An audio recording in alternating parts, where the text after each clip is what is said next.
नमस्कार,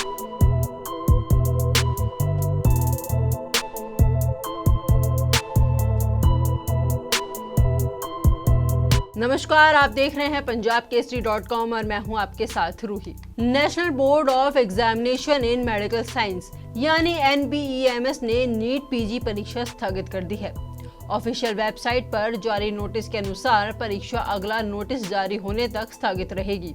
एग्जाम 15 जून के लिए शेड्यूल था, जिसके लिए एडमिट कार्ड 11 जून को जारी होने थे, मगर देर शाम वेबसाइट पर एग्जाम पोस्टपोन करने का नोटिस जारी हो गया।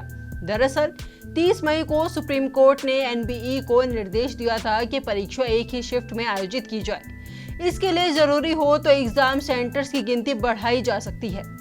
कोर्ट ने कहा था कि अभी परीक्षा में 2 सप्ताह का समय है, जो तैयारियों के लिए पर्याप्त है। फिर भी अगर और समय की जरूरत हो तो बोर्ड इसके लिए आवेदन कर सकता है। छात्रों ने 2 शिफ्ट में परीक्षा के खिलाफ सुप्रीम कोर्ट में याचिका दाखिल की थी। उनका कहना था कि 2 शिफ्ट में एग्जाम के क्वेश्चन पेपर के डिफिकल्टी लेवल में फर्क होता है, जो फेयर इवैल्यूएशन नहीं है।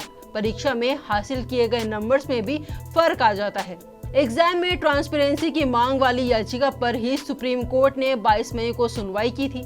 इस सुनवाई में सभी प्राइवेट और डीम्ड मेडिकल यूनिवर्सिटीज को अपनी फीस डिटेल्स जारी करने का निर्देश दिया था।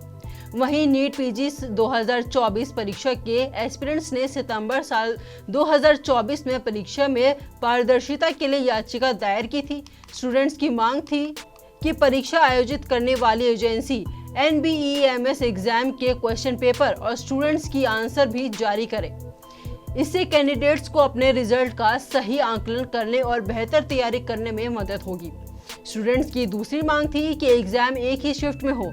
2 शिफ्ट में एग्जाम होने से रिजल्ट नॉर्मलाइजेशन के बाद जारी होता है, जो कि फेयर नहीं है। कई बार जब किसी एग्जाम के लिए अप्लाई करने वाली कैंडिडेट्स की संख्या ज्यादा हो जाती है तो एग्जाम कई शिफ्टों में आयोजित कराया जाता है। कई बार एग्जाम कई दिन तक चलता है। ऐसे में हर शिफ्ट में क्वेश्चन पेपर का अलग सेट स्टूडेंट्स को दिया जाता है। ऐसे में किसी स्टूडेंट को मुश्किल और किसी स्टूडेंट को आसान क्वेश्चन पेपर मिलता है। ये सवाल उठता है कि आसान और मुश्किल कैसे तय किया जाता है। किसी एग्जाम में क्वेश्चन पेपर के 3 सेट A, B और C बांटे गए। इसमें अलग अलग सेट्स सॉल्व करने वाले स्टूडेंट्स का एवरेज स्कोर कैलकुलेट किया जाएगा। मान लीजिए सेट A सॉल्व करने वाले कैंडिडेट्स का एवरेज स्कोर 70 मार्क्स है, सेट B वालों का स्कोर 75 मार्क्स है और सेट C सॉल्व करने वाले का एवरेज स्कोर 80 मार्क्स है। ऐसे में सेट C सबसे आसान और सेट A सबसे मुश्किल माना जाएगा। आसान सेट वाले कैंडिडेट्स को नॉर्मलाइजेशन के लिए चलते कुछ मार्क्स गंवाने पड़ेंगे और मुश्किल सेट वालों को एक्स्ट्रा मार्क्स मिलेंगे। इसके अलावा स्टूडेंट्स ने 2 शिफ्ट में परीक्षा आयोजित करने का भी विरोध किया है। स्टूडेंट्स का कहना है कि एक से ज्यादा शिफ्ट में परीक्षा होने से क्वेश्चन पेपर का डिफिकल्टी लेवल अलग अलग होता है। इससे फेयर इवैल्यूएशन नहीं हो पाता। देश भर में लगभग 52,000 पोस्ट ग्रेजुएशन सीटों के लिए हर साल लगभग 2 lakh MBBS graduate NEET PG देते हैं।